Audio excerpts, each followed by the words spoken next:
মেহেরপুর মহাসড়ক সংস্কার ও প্রশস্তকরণে রয়েছে ধীরগতি। দীর্ঘদিন ধরে জনগুরুত্বপূর্ণ এই মহাসড়কটির কাজ চলমান থাকায় সড়ক দিয়ে চলাচলকারী যানবাহন ও সর্বসাধারণের ভোগান্তি নিত্যদিনের। সড়ক সংস্কার কাজের খবর জানাতে কুষ্টিয়া থেকে সরাসরি যুক্ত হচ্ছেন প্রতিনিধি শরীফুল ইসলাম।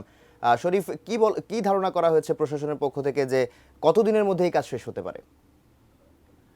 ধন্যবাদ মাহাতির। আপনি যেমনটি বলছিলেন, আমি কিছুক্ষণ আগে কথা বলেছি কুষ্টিয়া সড়ক ও জনপথ বিভাগের নির্বাহী প্রকৌশলী মঞ্জুরুল করিম। তিনি আমাকে জানিয়েছেন আসলে এই কাজটি গত 4 বছর আগে শুরু হলেও এখানে বেশ কিছু এই সড়ক সংস্কারের বর্ধিতকরণ কাজের সাথে সম্পৃক্ত রয়েছে। বিশেষ করে দুই পাশে রাস্তা যখন প্রশস্তকরণ করা হয়, জমি অধিগ্রহণ এবং বিভিন্ন বাজারে যে উচ্ছেদ অভিযান, সব মিলিয়ে কাজটা শুরু করতে তাদের দেরি হওয়ার কারণে মূলত এই ধীরগতির তিনি জানিয়েছেন তিনি ধীরগতির বিষয়টি হয়তো ওইভাবে স্বীকার না করলেও জনভোগান্তি এখানে চরম পর্যায়ে রয়েছে। এই কুষ্টিয়া অংশে, বিশেষ করে কুষ্টিয়া মেহেরপুর সড়কের 23 কিলোমিটার সড়ক, এই 23 কিলোমিটার সড়কের জনদুর্ভোগ চরমে। এই সড়কের জনবহুল এই সড়কটি, মহাসড়কটি দুই জেলার মানুষের পাশাপাশি অন্যান্য, বিশেষ করে মুজিবনগর একটি ঐতিহাসিক স্থান হওয়ার কারণে এখানে দুই জেলার মানুষে বা অন্যান্য দর্শনার্থী সেখানে যাতায়াত করেন, চরম ভোগান্তির মধ্যে পড়েন।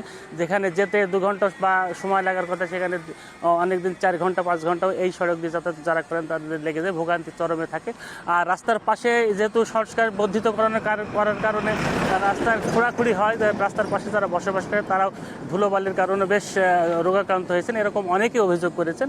আমি কিছু মঞ্জুর করিম আরও জানিয়েছেন যে এই 23 কিলোমিটার সড়কের প্রায় 300 কোটি টাকা ব্যয়ে এই কাজটি মানে সড়ক সংস্কারের বা বর্ধিতকরণের কাজ চলছে। এখানেতেই আপনার তিনি জানিয়েছেন 60% মতো কাজ সম্পন্ন হয়েছেন। তবে যেহেতু টাইম মানে আবার সময় বর্ধিত করার কারণে তারা কাজটি আগামী বছরের জুন মাস পর্যন্ত, এই বছর শেষ হওয়ার কথা থাকলে আগামী বছরের জুন মাস নাগাদ কাজটি শেষ হবে বলে আমাকে জানিয়েছেন।